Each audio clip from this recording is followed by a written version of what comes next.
Evergreen. Okay, I just got an announcement that it's being live streamed.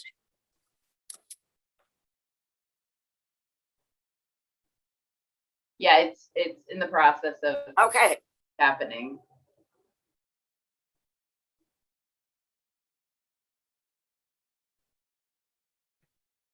All right. All right, cool. So we are live with Dr. Ricia Fleming, and we're going to discuss a little bit about trauma and about the body. And this is Kelly Donovan's YouTube channel, Kelly Donovan and Dancers. And we've had a few different book talks. Mostly they've been more dance focused, but this one is a topic I think is important because so many people have experienced, you know, a traumatic event, losing loved ones, things that have happened due to the coronavirus. And we're moving forward and out of it hopefully soon, but we also have to deal with how this trauma impacts our lives and impacts our ability to move forward. And when we resume dancing, we can't leave everything that's happened to us completely behind us. We take everything with us. So Dr. Ricia Fleming has written a book, and give us the title of the book. And if you have a copy that you can hold up, that would be terrific. Here it is. No sticks or stones, no broken bones. And what's the subtitle? I'll read you the subtitle. Is it mirror writing? Nope, it's regular writing. Okay, it's no sticks or stones, no broken bones. Healing cPTSD, which is complex post-traumatic stress disorder. Healing cPTSD when the trauma wasn't physical. And then in teeny tiny letters, it says the trauma was naCCT, which is a name that I made up because this kind of trauma has no name. We haven't been able to talk about it. You know, you have no name. You can't talk about it. So it's N because it's no physical assault. And we usually think of trauma as something, a physical atrocity. A, because it's attachment based, which is usually pretty early. That's a psychological buzzword for early relationships. Chronic, because it's not just one traumatic event, but it goes on and on and on, as in chronic pain. And covert, because we tend not to even know we've been traumatized for a number of reasons, which I can talk about, but that makes it very sneaky. And I think when you were talking about what's come up for people during the COVID crisis, we've got double trauma. We've got the present trauma from, I don't even need to enumerate all the current COVID-related traumas, but the current trauma can kick up problems from the earlier traumas. So somebody had a history of, you know, things in their background before coronavirus hit. This could stir up a lot of old memories and feelings and bring a lot of things to the surface, even if things are fairly benign. Their experience of, you know, has been not so bad. It could kick up a lot of feelings from the past, you're saying. Yeah, exactly. Especially because a lot of these traumas are between people, and a lot of our people relationships have been stressed during COVID. Some of us have been too lonely. Some of us have been too close, you know. Yeah. You know, you're either stuck home with a loved one and it's too much, or you've been isolated from everybody. Those are all extremes. Anything that's extreme seems like it can be problematic. That's true. That's true. It can be overwhelming. And what makes trauma is you're overwhelmed. Very simply, you don't have enough resources to meet the challenge that you're up against. So being overwhelmed can be traumatic. Exactly. Tell us as much about that as you can, because I'm curious about this. I'm constantly overwhelmed. My life as a dancer is constantly overwhelming. How do we cope with that? Well, there's overwhelm and there's overwhelm. Yeah. You know, like Maybe when you have a choice. well, it's a matter of degree. So you probably have had enough resources to meet your challenges. So you're kind of feeling like, oh my God, I'm over that kind of overwhelm. Yeah, that's different. You know? Okay. But you recover from it. You know, maybe a night's sleep, maybe a good Zoom, you know, dance, you know. So you have a lot of resources. And it's by choice. Yeah. Yes. It's healthy stress. Yes. But if you don't have enough resources and you're feeling overwhelmed, it can be traumatic. So with these kinds of traumas, they tend to begin when we're really little. So that's part of why we don't remember them. They tend to happen, say when we're babies. They tend to start when we're babies, and then the layers build on top of that. But nobody needs me to tell them babies need a lot of help. Right. And we can't, I mean, I was thinking one day about, I was trying to imagine being a baby. What's it like to be a baby? What's it like to not be able to talk? I can't remember not being able to talk.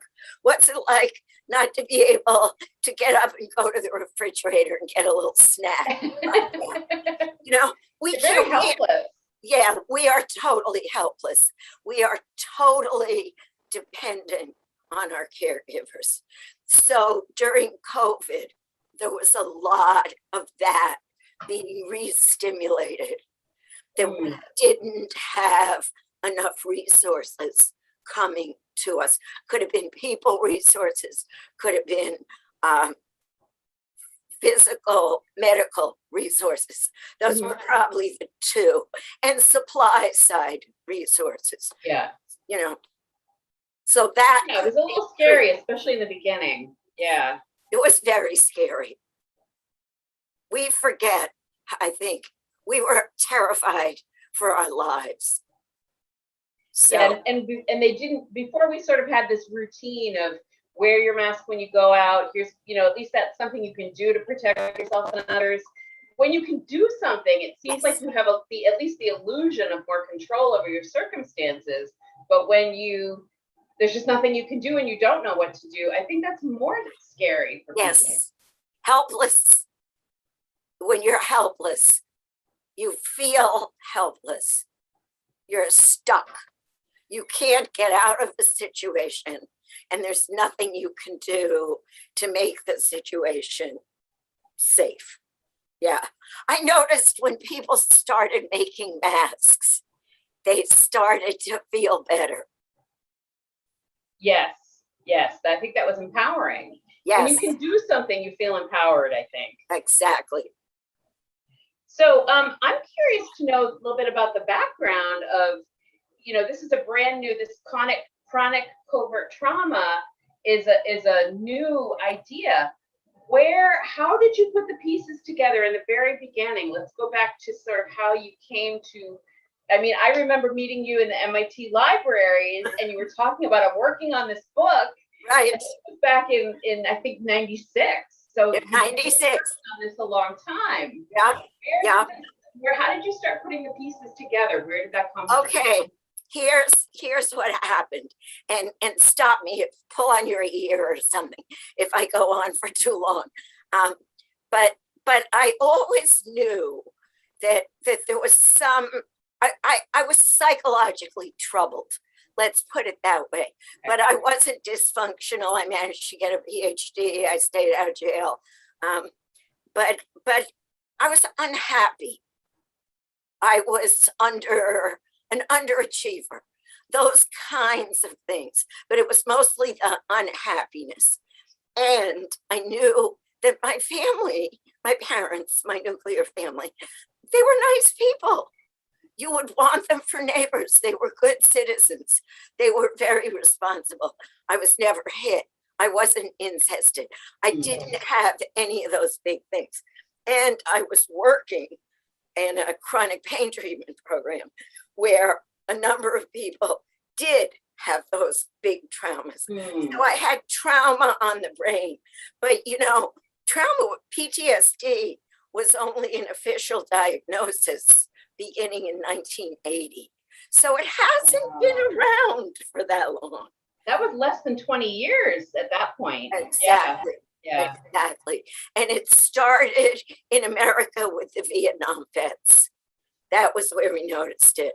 And then the next big awakening was sexual abuse, incest. I remember that. Yeah. Yes, Yeah. that was big. And then another big step was going from PTSD, which tended to be a focused event, what they call acute trauma. And then they started talking about complex PTSD, which wasn't just one thing, it was protracted, like you were living in an abusive relationship. Okay. So you had complex PTSD. So I had this notion of trauma, but I did not think it applied to me. I thought I was chronically making mountains out of molehills. So I had a lot of self-contempt about the ways that I wasn't being up to my expected performance. So I started collecting quotes from psychotherapy big shots. And this was when I ran into you. I was Xeroxing at the MIT Xerox machine. Yeah, yeah. And I realized I was afraid I was going to lose all my validating quotes because I just had them on little scraps of paper. So I went to the MIT Xeroxing machine and I started Xeroxing and it counted them for me. And it said I had something like 125 little pieces of paper. And Wow. I said, I should write a book. I can't be the only one. Mm-hmm. And I was telling somebody else about it. And she said, yeah, you should write about it. So that was when I started writing about it. But my initial pitch to myself was, you're not a crybaby. You're not just making mountains out of molehills. Right. Something happened to you. So if I can jump a little ahead here, because I made 2 notes to myself. This is one that I wanted to be sure I told people who are listening to this. We think if a person traumatizes you, that they're bad in some way. We tend to use the word abuse. We talk about emotional abuse, traumatic abuse. I separate them because the connotation of abuse can get in the way of somebody diagnosing themselves as a trauma survivor. Mm-hmm. They say, my parents weren't abusive. Mm-hmm. They were quirky, they were difficult, but abuse, no. So you can have this naCCT type trauma without ever having been abused. So it isn't really about intention. It's really, yeah, okay, gotcha.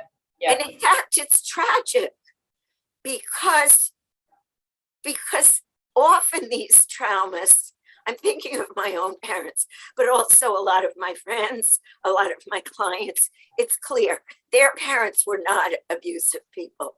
They might have had moments where they lost it. Yeah. And they weren't. But what parent doesn't? Once in a while. Exactly. Yeah. Their intent was to be good parents. And in many ways, they made a lot of sacrifices. Sacrifice time, sacrifice money, sacrifice some of their own dreams. But still, just because human is human, they did things that ended up having a traumatic effect on their children. Yeah. if I look away from the camera for a moment, it's because I'm handling the chat. Okay. Here, and eventually we're going to have some questions coming in the chat. But in the meantime, so I'm just looking at my notes. So how do you see this as relating to the body? How do you feel trauma plays out in the body? Well, it's funny because until I started thinking about us connecting, I forgot that my first psychotherapy training was with a man who had been a dancer. Isn't that interesting? Full circle. Full circle. Yes, he taught dance at Emerson in Boston.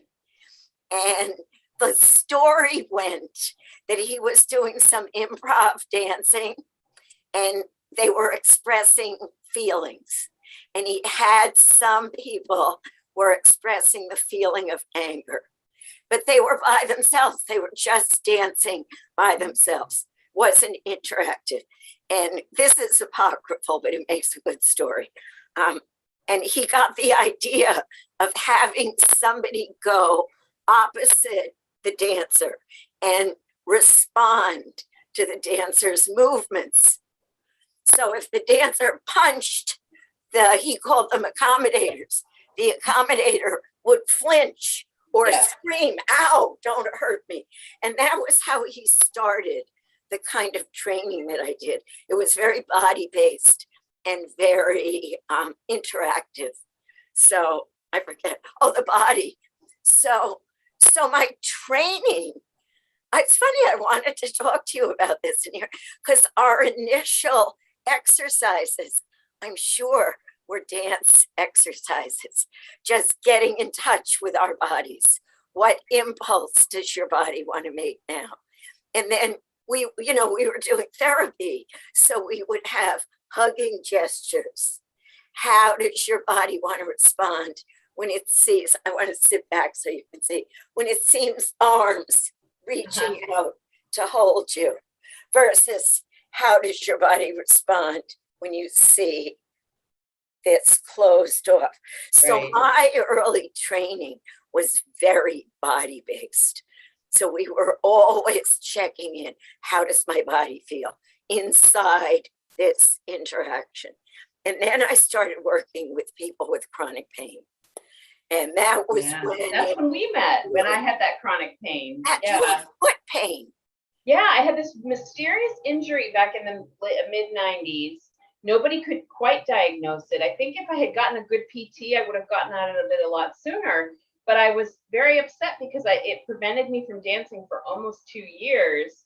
And I kind of had to go through a whole spiritual process of just coming to terms with that and deciding to be a choreographer and not a dancer, and just kind of redirecting my energy. But it took a while to make that transition, and a lot of feelings came up around that, and it was great to be able to talk to you about that stuff when we met.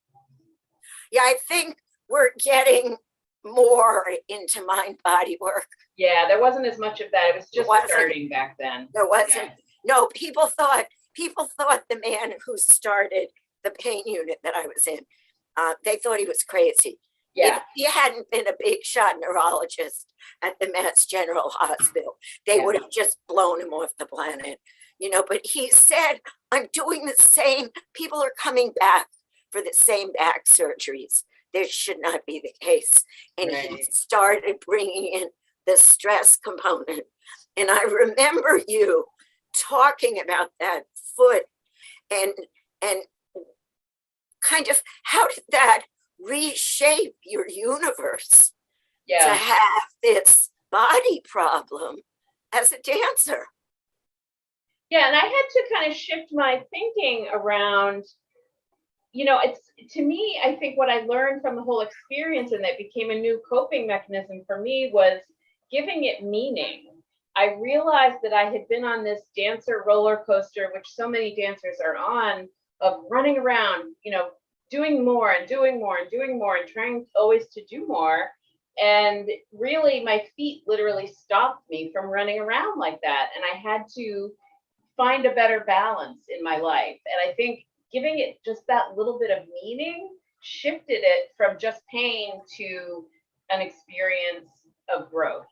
And I think that's really important. It's the meaning we give things so often, or even if we can just say, this doesn't just suck, but let's give it a meaning and say, you know, how have we grown from this? Because that, then you can take that with you and you don't feel like, oh crap, I've just had 2 years off from dancing and I have to get back to where I was. And now I'm 30 and this, you know, it just sucks. And suddenly it's like, okay, I've grown as a person. I can bring that with me into whatever I do creatively after that. That I feel like I learned that coping mechanism. Yes. Yeah.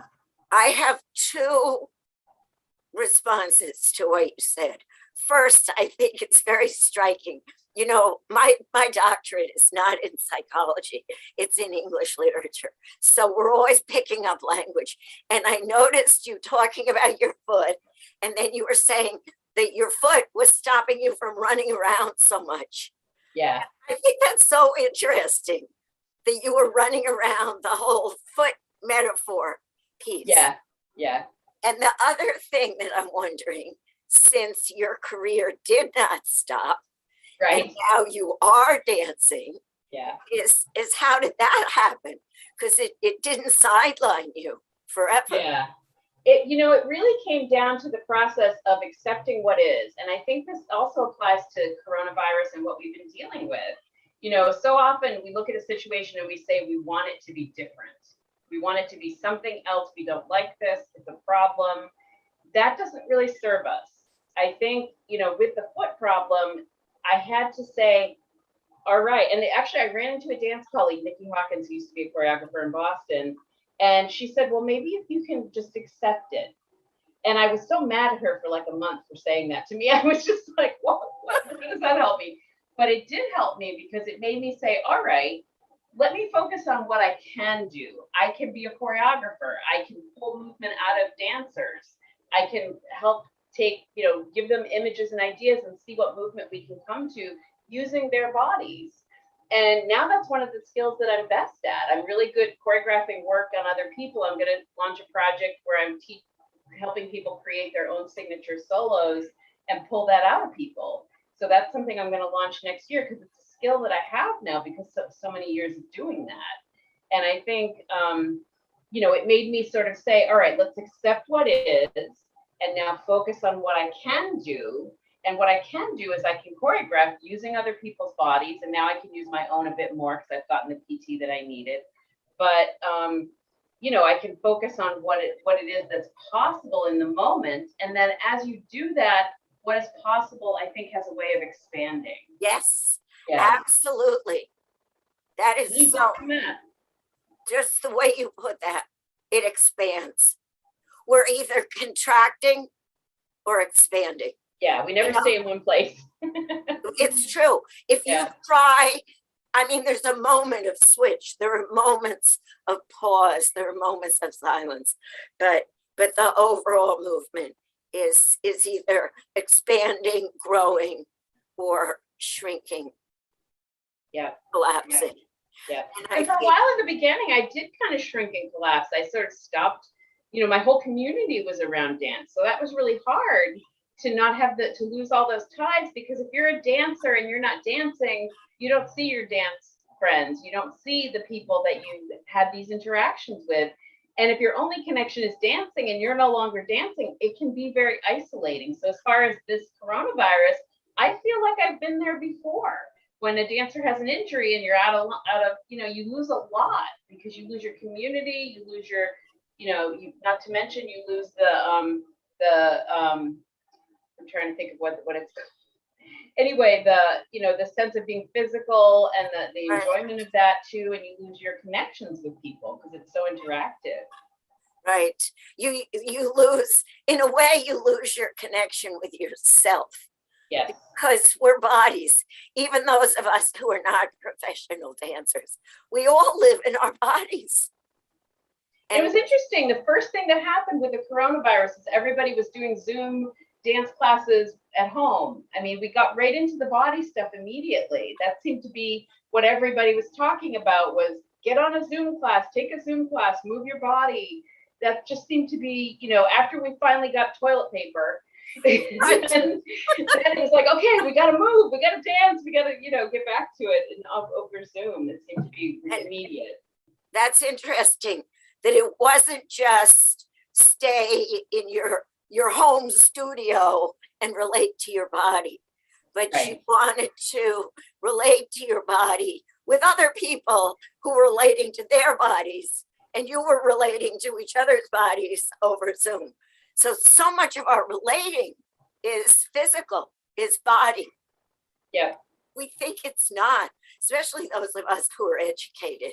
Forget it, talking heads, but so much of our communication through our bodies. Yeah. I'm trying to contact my niece because she really wanted to hear this talk, so I'm hoping she'll get in here. So I have more questions for you, or did you want to pick up the story kind of where you left off? Oh, Kelly, I forget the story I was telling. Oh, it was about how the book came about. Yes. Yes. This book has quite a history because it's very personal. And at first I was going to write it like a standard self-help book. I'm the together psychotherapist, and the person I'm writing to is the troubled client. And that's kind of the classic. Yeah. And it's still puzzling to me because I call myself a partially healed, wounded healer, because and it is a hero. But it's been very interesting. I never wrote, and somebody told me when I first started writing, they said, Ricia, people aren't going to want to hear you just shoot off your cognitive mouth. They're going to want to hear stories. So I had to learn to write stories. So I wrote a story. There's one story that goes through the whole book. But she had a lot in common with me. Wow. Yeah. I was the therapist and I helped her. Yeah. And gradually over these 26 years, I've sort of come out of the naCCT closet. And I acknowledge, I didn't want to shame my parents, that whole thing. And I said, it's not like you're divulging these horrible things about them. You said it's not about the intention behind it. Yeah. Right. But it might have also been privacy. But I think that was a big piece. Mm-hmm. And so I kept rewriting it. I hired a coach who was great. But then once I made the mistake of workshopping it, and I took this story it was a fiction writing workshop. So, and I remember there was a guy in the group. He was a computer programmer. He didn't know anything about psychotherapy. And I started reading. I read this story. I talked about trauma. And he told me very politely that I was wrong, that this was not trauma. And I was so insecure about my right to call this trauma. Right. The book went back under my bed for about a year. And that happened a lot. I would bring it out, I would work on it, I would talk to some people, I'd get some positive response, and the first negative response, especially of that sort. You're just a big crybaby, and I know, if you're alive, there is really, really horrible physical atrocities. There are abuses. Right. And sometimes I feel like this should it's definitely a different category. The treatment is quite different for blatant physical traumas. It's quite different. Yes. Subtle, interpersonal, non-physical traumas, Are the or effects different, or I'm sorry, I didn't mean to cut you off. Are no, the go ahead. effects different, or would you say, you know, does it depend on the person and how resilient they are? What makes the effects different? There are so many different ones. I have to think for a minute. Let's start with the most clear cut of the non-physical traumas. These are traumatic absences. You know, nothing. What are you upset about? You have nothing to be upset about. Well, nothing can be very upsetting if what you need is something. Right. No Neglect. one there is really traumatic, but you have nothing to point to. You don't have somebody coming after you with a weapon. You don't have a big looming scary person coming down the hall at night. You have nothing to point to. This was my other point that I absolutely wanted to make. We tend to define trauma by the event. We can't do that. It's natural to do that, but the whole psychological field has driven itself crazy. The what do they call it? The DSM, the Diagnostic and Statistical Manual, which is what you turn to get insurance, basically. It's what gives you the diagnosis. The diagnosis for PTSD to this day is based on what happened. And if you look at the diagnosis, you will end up scratching your head because they're always arguing. Is it, right. Well, what if it happened to a friend? Well, what if you were there when it happened to a friend, but it didn't affect your body, but you saw it, you know, so they're driving themselves crazy trying to say this event is trauma. No, put the event aside and look at what happened inside to you. Look at your total state of being. And it might have been a literal physical tissue wound, but it also might not have been. Well, they say that, you know, siblings in the same family can see the events that took place in their family completely differently. What might be traumatic to one might not be traumatic to another. Right, right. And depending on the relationship, you know, because parents do treat their kids differently, you know, so they can be nice to one and not so nice to another. True. But I think if we just start thinking of what was my state of being while I was undergoing this experience, and think of a baby who can't even turn over. We can't even imagine what it's like to not be able to turn over. They cannot feed themselves, and they're screaming because they need someone to come and take care of them, and nobody comes. There's nothing to point to other than the screaming baby, but the state of the baby, the inner state of being. Talk about overwhelm.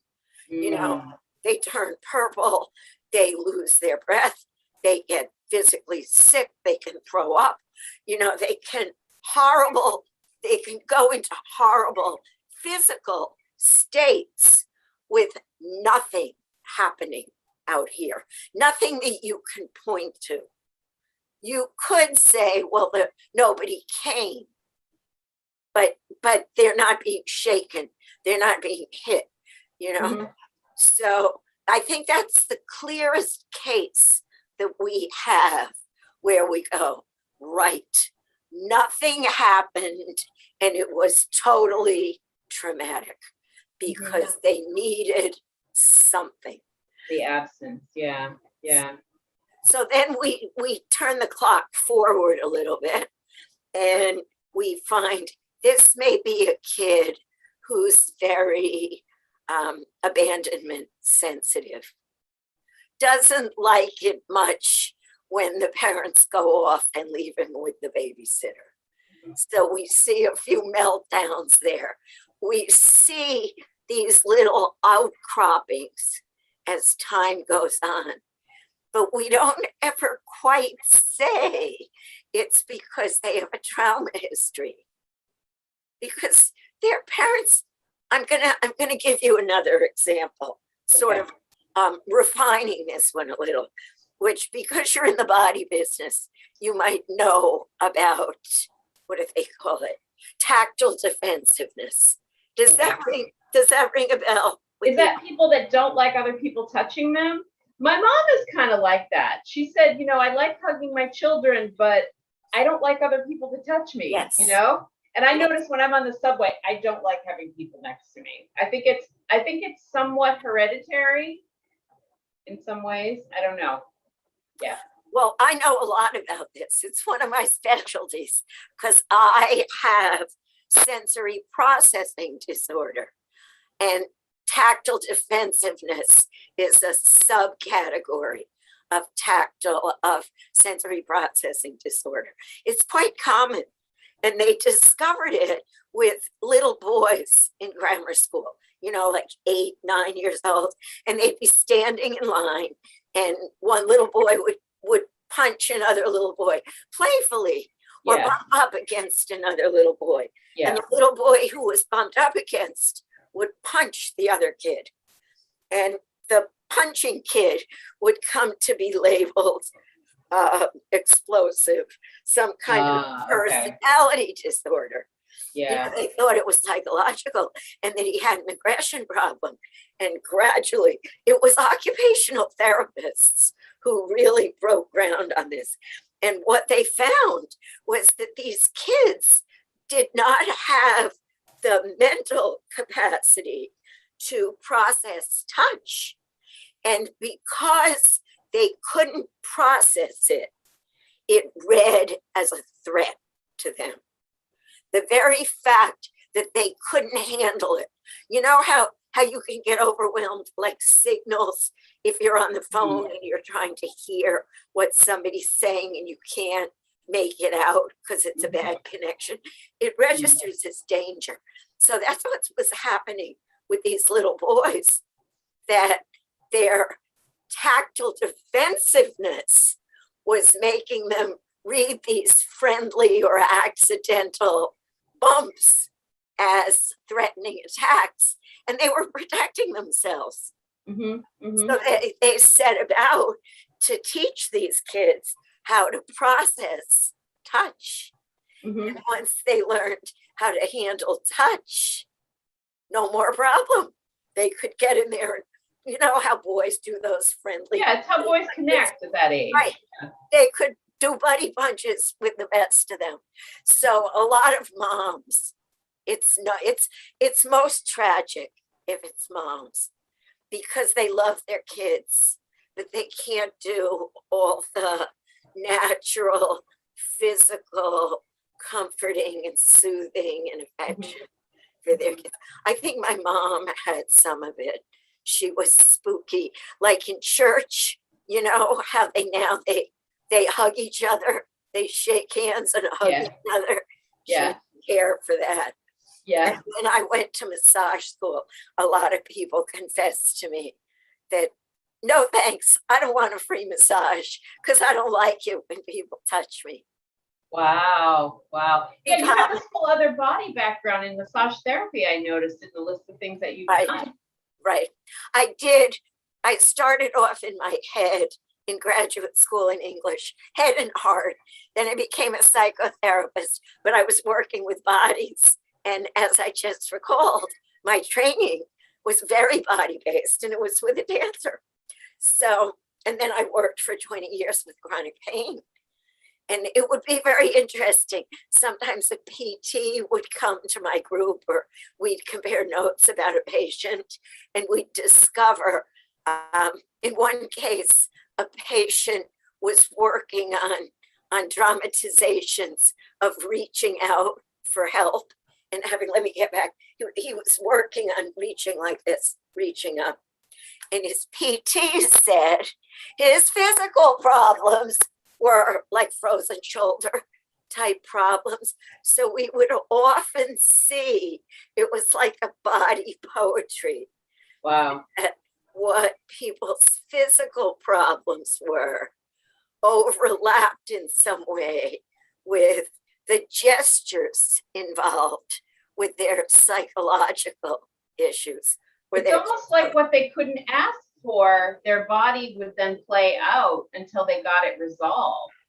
Isn't that fascinating? Like your body is your advocate. It's sort of helping you pinpoint what your mind can't acknowledge. Yes. Yeah. Yes.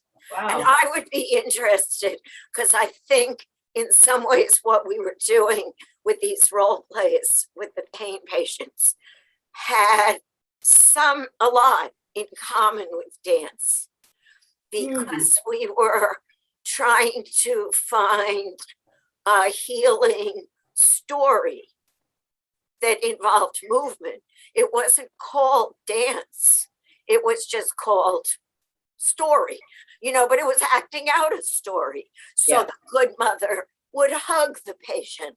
The bad mother would be very mean and cold and hard and standing off.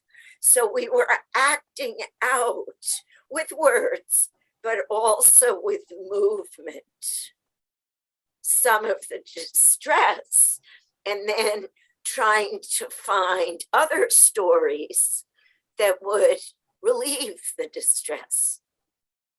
Now that brings me to the issue of, and I just want to kind of mention to folks, this book is available for 99 cents on Amazon, right? And I'll put the link in the description below so folks can find it. But stories. So this is a book that has a lot of different stories in it. Is that right? Tell us about how you came to choose that format. Yes. What I discovered, I had somebody tell it to me straight.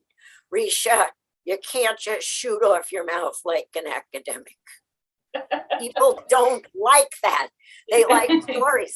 So I sat down. I mean, I had a million stories, but there's confidentiality. So I could tell my own story, but I couldn't tell my clients' stories. So I had this background in literature, and I think it was Plato who said, poetry is truer than history. That the literal facts are sometimes, they don't convey quite as much as if you make up a good story about it, you convey the deeper truth. So that's what I started doing. I just started trying to write stories to illustrate my head-based points. And I did a focus group, and I did my talking head, and then I read the story about Jenna Lee, and that's what everybody remembered. So everything that I'd included in a story stuck in their heads. And okay, because it was a person, it was personal. Right, and they'd go, oh, I'm like her. You know the way she couldn't cry, the way she was a special ed teacher. She's a made-up person. But this made-up person was a special ed teacher. So she had huge skill at comforting and taking care of upset kids. But she couldn't do it for herself. She could only do it for other people. And that was something a lot of people resonated with. I guess because a lot of my friends are I even think dance teaching is not customarily thought of as a helping profession, but it sure got a lot of that in it, Yeah, absolutely. Because you're dealing with people and you're also teaching them to work with the body, which is a very vulnerable thing for many, many people, I find. And especially, when you're working with full-grown adults, which is mostly I deal with college age and up, people have issues with their body. They are self-conscious about doing things. They're afraid they'll do it wrong, and they want to know everything about how to do something before they're willing to do it, because they feel so exposed in a way, I think. And so as a dance teacher, a big part of what I do is reassuring people, give them confidence, let them know that they're on the right track and they're doing it well, but here's one or two little things that will help you. And I think people are very vulnerable when it comes to the body. Huge. For sure. Huge. Yeah, I'd be interested in hearing some more of your experiences with that, because it's like I also sing, and I was in your dance class and you did that for me. And I'm a body-based psychotherapist, but I think we're very vulnerable, especially to do it in a class. Yeah. I mean, I think even if I was at home on Zoom and I turned the camera away, I'd still feel exposed because I would be seeing me. I would be seeing what I can't do. And we're very self-critical too. So, you know, you see yourself do something, and I think this is unfortunate that people feel they have to be perfect.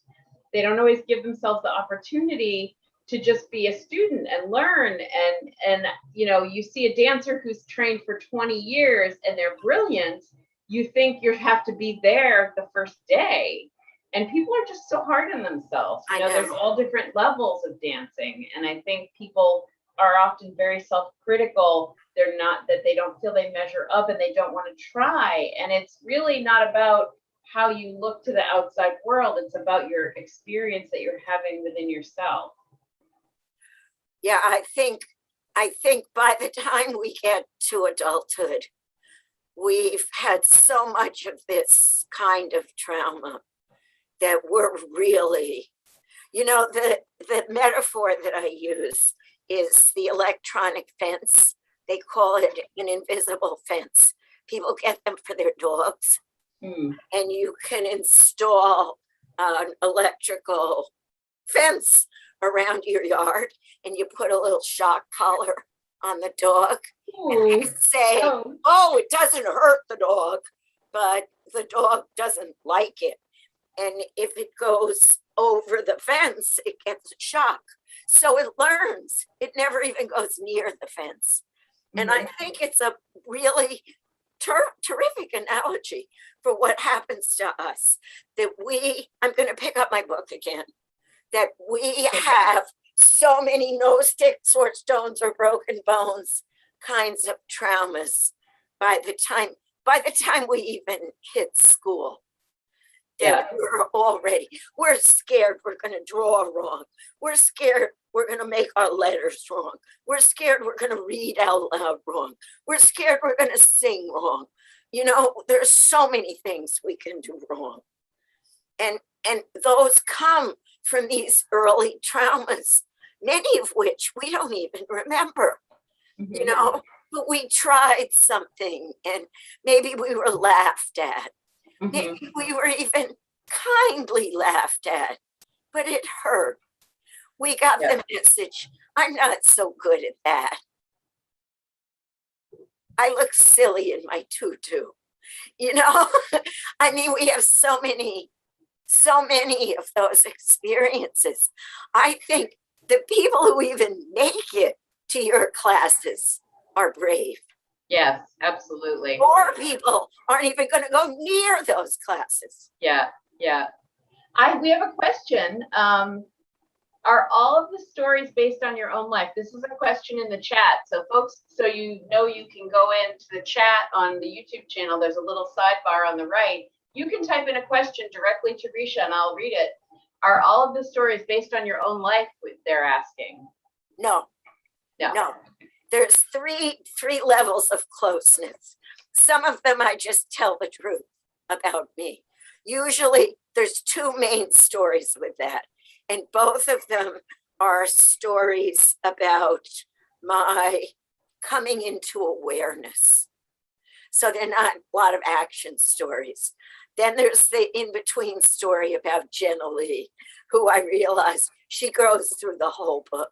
And as I was writing her story, I kept going, whoops, that's another story from my own life. Because I was trying to protect my clients, you know. So she's kind of in between. And then there are people, because there are people whose stories are quite different than mine. Like there's a story about a guy named Eric.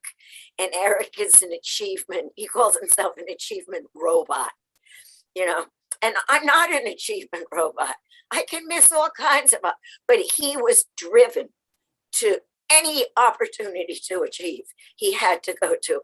And he was really just trying to learn. his goal was to learn to hang out, because he couldn't hang out. He couldn't just kick back and have fun. Then there's another story about a guy, I think, what did I call him? I think he's Jim. But he had both these naCCT, sneaky, no physical assault kind of trauma. And he was also, his mother was violent.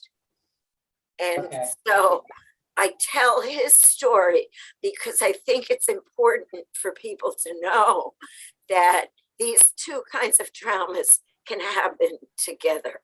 It's not either or. And you could pretty much say if somebody was physically abused, they also had these subtle traumas. Right.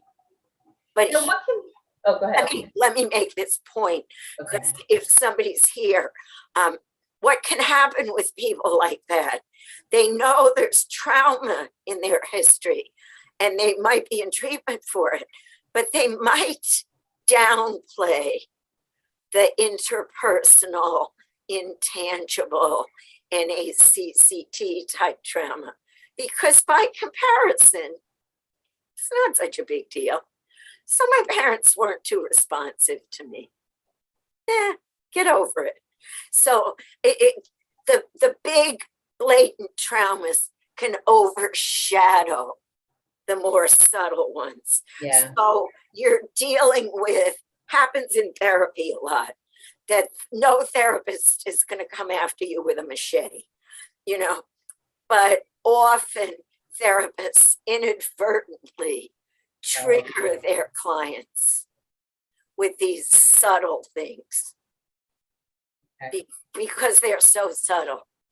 So there can develop awkwardness in the therapy relationship. Now, if somebody feels that they've experienced this, what is the process of healing? Where do people start? Probably start with your triggers. And what does that mean exactly? That's what people notice. Triggers come in 3 zones. They come intrapsychically in your head.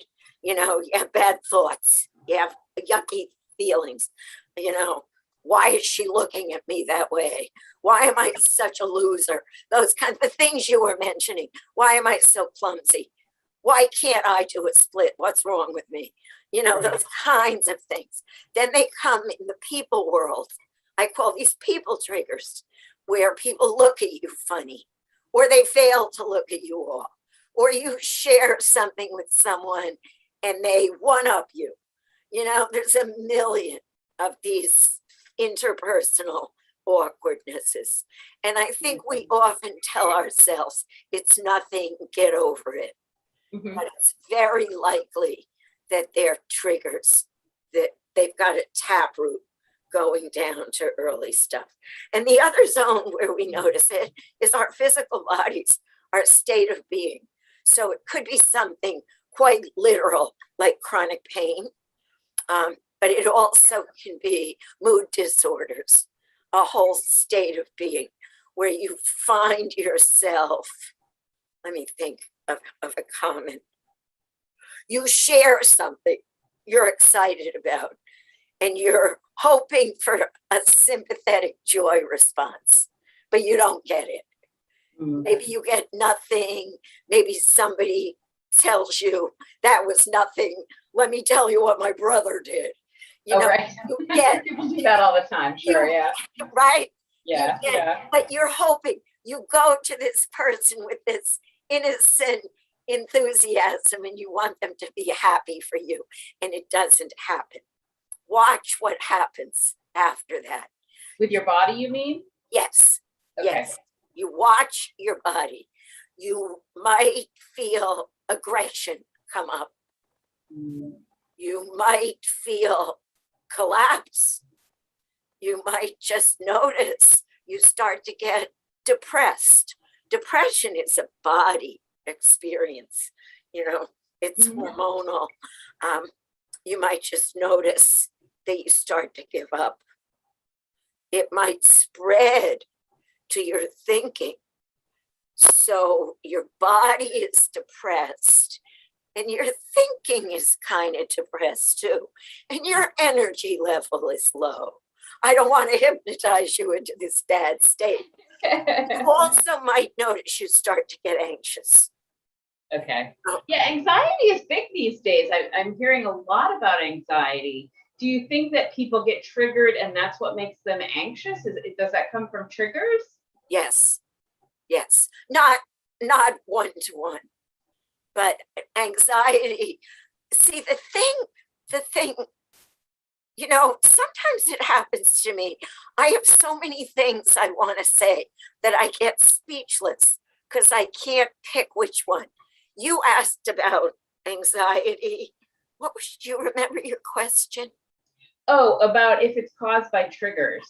Yes, because these triggers are so subtle that you don't even know you've been triggered. All you notice is free-floating dread, heart beating fast. I've talked to physicians. They said the number of people convinced they had heart conditions during COVID was through the roof. You know, and they had to test it out. But the person I was speaking to said he was pretty sure in every one of these cases that it was because they were upset. They were scared. Yeah. He didn't know about what, but COVID itself could do it.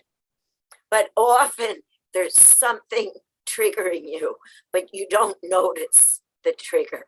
So when we have these emotions, depression, anxiety, different things, it's really important to go back and say, what just happened? What was my experience? Something's setting it off. It's not just that we're just randomly having emotions for no reason. It's not always purely just chemical. I think we're often told depression is just chemical. There's something out of balance. Maybe often it's set off by something that's so subtle we don't even realize it. Right. Our bodies learn. Our bodies learn when we're tiny children. We can't remember learning, but we learn this is dangerous, you know, and we associate. So the case of the baby who's distressed and nobody comes, they'll not only be scared of feeling distressed and nobody coming, but they'll generalize. They'll generalize to what was the temperature like? What was the smell in the room? So I have sections in my book, and I also listed a whole long list of people triggers. And it's helpful if you look at one of these lists, because we train ourselves. Don't overreact. So we train ourselves to ignore them. And now we have to untrain ourselves to go back, notice that you're physically distressed. And I include anxiety, that rapid heartbeat, low blood pressure, high blood pressure, those kinds, not just chronic physical pain. But that's another one.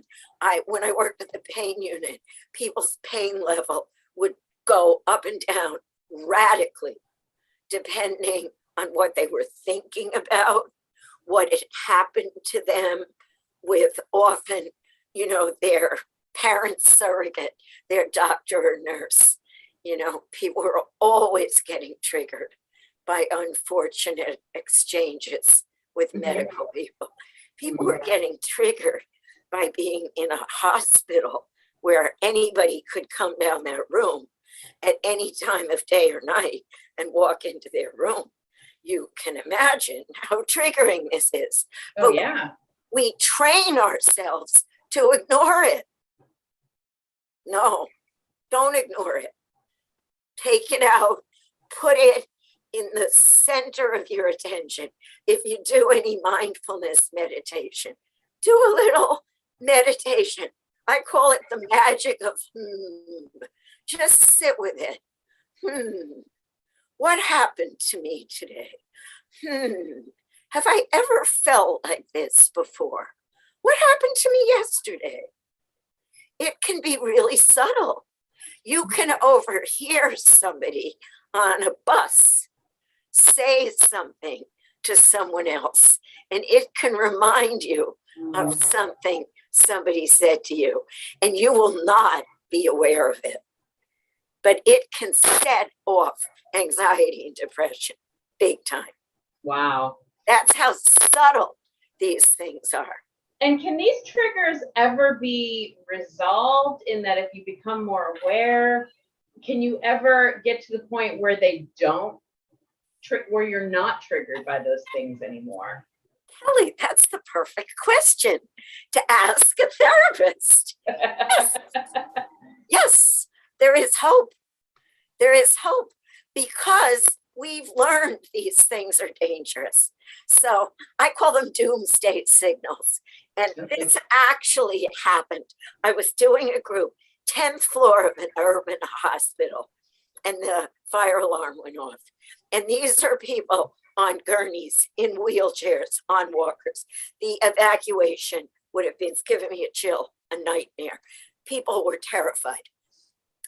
About 2 minutes after this alarm started, the security guard comes in. Everybody knew him, Bobby from security. He comes in, he says, "There's no fire, it's okay." But the law requires the fire department to come and turn off the fire alarm. Yeah. So that meant, but he said, "Can you stand it? They'll be here any minute. There's no fire, but we're not allowed to turn it off because of the Boston fire code." So we managed to sit and do a psychotherapy group with the fire. We all. So that's what we learned. Our bodies can, Bobby from security can come and say, "You're not doomed. It's a false alarm." Good for Bobby. Bobby's like healing. That's great. Bobby is the healer. So what we do is we train our inner Bobby from security. We train ourselves to say no danger. Okay. But the alarm went off. So you're now anxious, your heart is beating fast, your head is filled with images of danger, but there's no danger. But you're gonna have to wait until the fire department comes and calms your body down. So we have a lot of techniques that can calm your body down. And eventually you learn that it's not dangerous.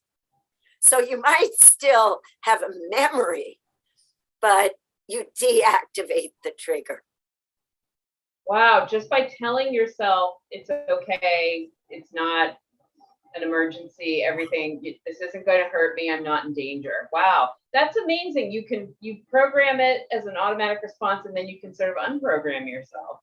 Yep. That's amazing. Yep, but it's much harder than I made it sound. Yeah. Probably it takes years and years of telling yourself that everything is okay. Right. And you go through phases. So you'll go, this is very common recovery moment. You go, "I know I'm not in danger, but the alarm still went off." Mm-hmm. But I know I'm not in danger, but the alarm still went. And then you'll start saying things like, "I'm an asshole because I can't stop it." Right? That's what we do. I know better. I should stop it. I shouldn't be upset. I should be able to calm my heartbeat right now. I shouldn't be depressed. I should feel perky. So then we torture ourselves because we haven't completely healed. Yeah. We've got a couple of quick comments. Being triggered or emotionally dysregulated even shows up on an MRI. Definitely downplayed. Yes. So some good comments, some good positive comments on the chat. Say that about the MRI again. Being triggered or emotionally dysregulated even shows up on an MRA. Definitely downplayed.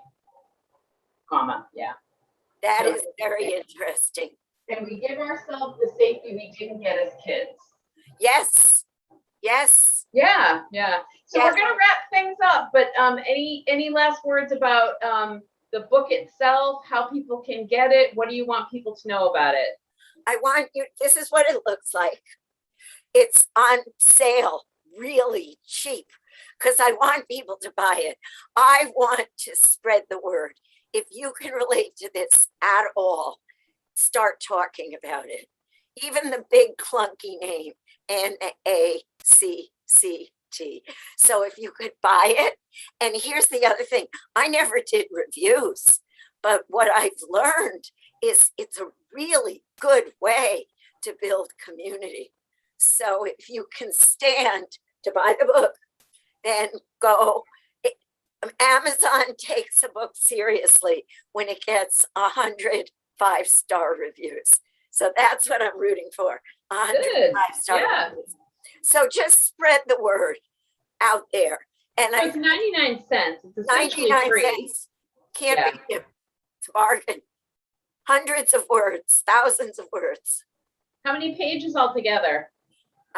If it was, it's going to be a paperback in a couple months, but it's 115,000 words, which would be like 250, 300 pages. It's long. Okay. It's got a lot of stories. It's got a lot of great stories in it, and a lot of interesting, I'm really excited to look at it while I'm in New York. I'm gonna sit down and really take a look. And then when it comes out, I want to get a signed copy from you. Oh, you will. Excited. Oh, you will. That'll be exciting. Yes, yeah. It has exercises. So it's got like a little workbook component, and it will list a lot of common triggers, body triggers, sound triggers. So it will help you to become aware of what's going on in your unique self.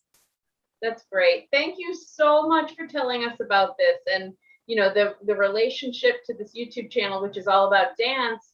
But we're human beings dancing, so it's really important to connect to ourselves as well as so that we can be expressive and be free to be more expressive, and we can express some of these things that we experience through movement. So I think it's a really great connection to have that here. And so thank you so much for this, and I really appreciate you coming on with me. And so we've gone for about an hour. This is great. So feel free to post this and let people, it can replay, and some of the chat stuff is here. We got a few more quick comments.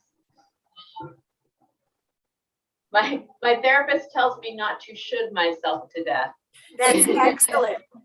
Yes, your therapist is excellent. Yeah.